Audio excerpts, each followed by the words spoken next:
More than 4,000 homeless people were surveyed recently. This is for a report by University of Pretoria's Unit for Street Homelessness, Tshwane Homelessness Forum, and the City of Tshwane. The research, which was conducted in October of 2022, has also found that unemployment is one of the leading factors for people ending up on the streets. We're now joined by Professor Stephan de Beer, Director of the Center for Faith and Community at the University of Pretoria, for more on this counting. Thank you very much, Prof, for availing yourself this afternoon. If we could start maybe with how the counting was done and why. What were you looking for? Yeah, thank you so much for the space. We were hoping to develop methodologies that are robust, that can be tested to improve the accuracy rates, because people throw around numbers around homelessness often, sometimes just very high numbers, hoping that will win public sentiment. So those were the two main reasons, is to develop methodology, to test methodology, and to get a more accurate picture of Tshwane. But then obviously in the hope that with more accurate data, we would also be able to contribute to more appropriate distribution of services, shelter, resources, because homelessness and the face of homelessness doesn't look the same as 20, 25 years ago. And areas in the city that historically did not have concentrations of homeless people now have concentrations of homeless people, but often with a complete absence of services and other kinds of support to help people find ways out of homelessness sustainably. And this was the first homeless count in the city of Tshwane. Where did you find the highest concentration of homelessness? The highest concentration is still in Tshwane. It's Region 3, in the central parts of the city, around Pretoria West, Sunnyside, Arcadia, that we knew, and that will account for about 40% of the total. But what surprised us is the numbers, and we have to consider this in relation to small cities like George or Knysna in the Western Cape, or Stellenbosch, that have 200, 250 people who are homeless in their streets. Bronkhorstspruit has a similar number of people. In Mabopane, we found about 390 people, especially around some of the railway stations. And so Centurion in the south of Tshwane has a growing concentration of people. And often in these spaces, historically, there hasn't been any support of people. And so that's one of the big findings. Apart from what we knew in the central parts of town, we also find new concentrations. A place like Mamelodi, Eersterus, there's a large number of people that were counted, but also surveyed. And we also, there's new research questions that come out of that. We need to now ask questions about why is it that in townships that historically did not have people who were homeless the same way, that's now the case. Maybe I should just for a moment say we make a distinction in our count, because people sometimes fight about the definition. We focused on street homeless people. So we didn't look at informal settlements or backyard dwellings at all, because that's a completely different kettle of fish. Okay, got you. Prof, if I could kindly ask that you sit back for us so we can see your face. We are battling to see you a little bit.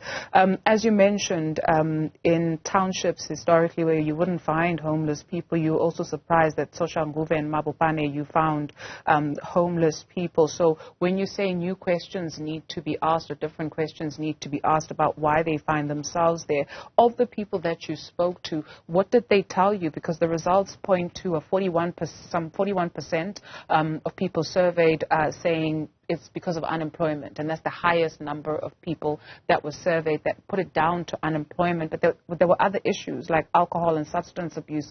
Only 15% said it was a result of family trauma or a loss of a loved one. So in townships, why is it that we are finding homelessness?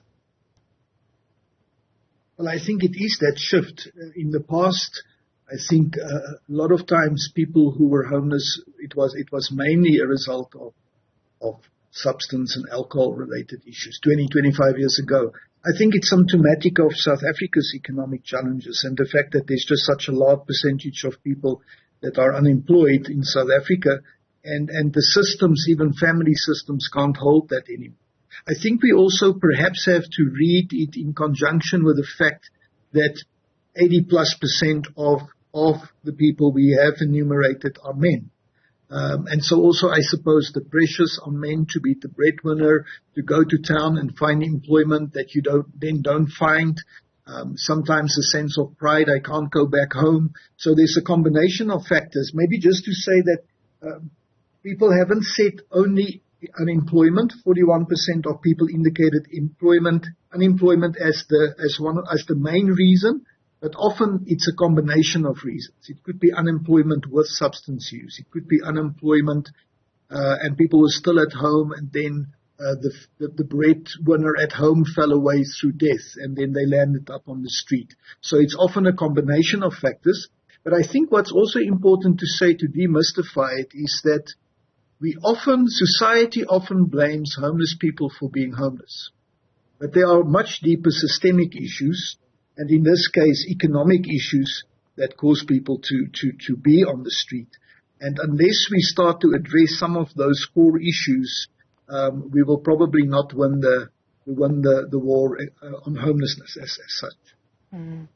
Do you have recommendations, including a permanent funded shelter as a point of contact in each region of the city?